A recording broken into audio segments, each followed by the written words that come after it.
I was a graduate student at Columbia and I was writing a paper, I'm sorry, on human rights and children. And I am from Columbia. My family is from Columbia, although I grew up in Toronto and now I've lived in New York my whole adult life. Um, and I could not find any information as to the policy on children, how what happened to them, was there any protection towards them? We hear all these talk of the UN saying, oh, policy, children's rights, and children have a right to freedom, and children have a right to grow up in a safe environment with clean water and good schools and good hospitals. But what actually happens? So I went home to Bogota and I found my way. I gained access to a government home where former child soldiers who had until recently been part of illegal armed groups were living. And this was under the Pastrana government in 2001, when all of this was beginning because of pressure from the international community. And they were receiving care and homes and rehabilitation and therapy and good food and beds and clean clothes for maybe the first time in their lives. And I was astounded. And that led me to 19 years of following this young woman that I met in this home. Please introduce us to her. So my book is called Leonor, The Story of a Lost Childhood. And I found Leonor. This is not her real name. This is the name that we've chosen to use for the book. I met her in July 2001. And 2 weeks prior, she had been a member of the FARC, the Revolutionary Armed Forces of Colombia. When we first met in 2001, she told me she'd been in the group for a couple of months, 6 months. But years into talking to her, and going through her story over and over and over. And I think it was 2013, she admitted to me, well, no, you know what? I kind of joined at 8, 9 years old. I went back and forth. I had a very tough family life. And the group helped me to get food, to sometimes sleep well. And she saw it as a kind of more ally, compassionate to her situation. Until one day she arrived. She thought it would be another time that she goes back and forth from home to the group, to the streets, to wherever she was living. But a much older commander, 34 years her senior, realized that she was very beautiful and took notice of her. And that was the last day that she went home. She was 11, 12 years old.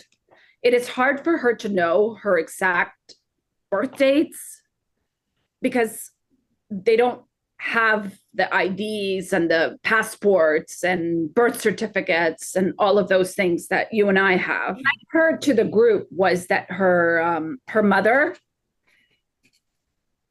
was probably 14 years old. It's hard to know exactly, but probably about 14 years old when she had her first children. Her mother never had access to something as simple as birth control. So she had a child every year, every 2 years. Some did not make it past childbirth.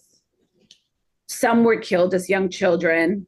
Others were recruited. And as she went through therapy and was able to talk about her story, and her mother helped her put it into context, she began to understand more and more what it was that had happened to her. And this is the story of thousands of children. Oh, she was the commander, this commander who's 34 years her senior. He was a middle ranked, but more on the higher end in terms of the FARC and the drug trafficking and the who's in charge of what. And she was his first lady, compañera, meaning that everyone thought she was his wife, sort of thing. But in the FARC, there is no such thing as a wife or a wedding or a stable partner. But of all the girls, she thought, well, he favors me the most. But of course, he was always with other women. And she says what made her be favored is that she was very young. So this is disgusting, but it means she was very pure. She was pure and had been passed around less, different man. So she was less likely to, I'm sorry to be raw, but to pass on sexual diseases. So what I found really interesting and resilience and grit in this young woman is that never did she really allow herself to say, I'm a victim. She thought, well, I'm beautiful. He's paying attention to me because I'm beautiful. For many years, it kept her alive to think this way than to say, oh, I'm a victim. Every night, something horrible happens to me. No, it was, I'm beautiful. He gives me clothes. He gives me perfumes and lotions, and I am the queen. But it took her many, many years of therapy for her to admit, oh no, this was a really bad situation for me. She didn't escape. She was captured in a battle. She was 17 years old. She partook in a battle, and the government soldiers captured her and brought her back to a base. And because she looked young, she looked like the 17-year-old she was, and also she was malnutritioned. She looked very skinny, very frail in the beginning, like when I first met her. They brought her back to a base, and it was, as I said, it was government policy. It is government policy that underage children are protected and brought back to government homes, halfway homes, foster homes, where they're able to receive a little bit more care. So what saved her was that she was underage and she was captured alive, and they brought her back to a base. And luckily, the ombudsman was able to be there and say, okay, she comes back with me. It was a bit at a time, and that's why it took a really long time. But it wasn't really probing. It was more like she didn't know her full story.